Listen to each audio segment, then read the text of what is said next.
ओम साईराम साई बाबा कृपारू आपण मैंने समस्ते भलरे थांतु खुशी थांतु। आजिर साई संदेश रे बाबा कहउचंती तम परिवार को आसुथिबा गोटे बड़ विपदरू बहुत जल्दी तमे रक्षा पाइब। सेतिपई तमे साई नाम को सबुबले जप कर, कौनसी असुविधा हबनी।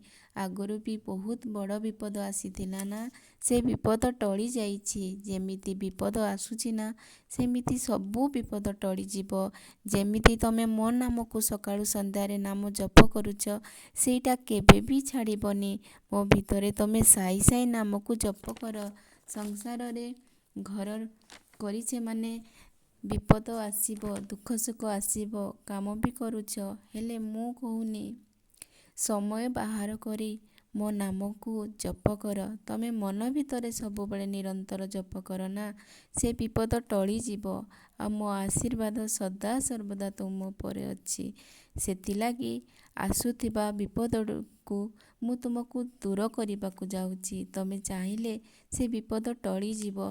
किछि चिंता करनी मोर संतान, सब किछि ठीक होई जिवो। मो आशीर्वाद सबुबले तुम उपरे लागिला। तुम कर्म भल, तमे बहुत सरल आउ अन्य मानकु दुख बुझी पारनी। तमे बहुत साहाय्य करूछ लोक मानकु। मु देखिकी बहुत खुशी होउची। मोर प्रिय भक्त, तुम जहा प्रति लोभ, हिंसा, अहंकार, गर्व किछि नाही।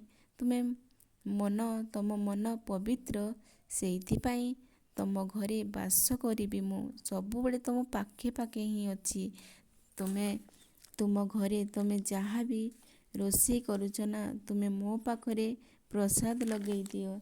देखिबो तमर सबु आशा पूर्ण हबो।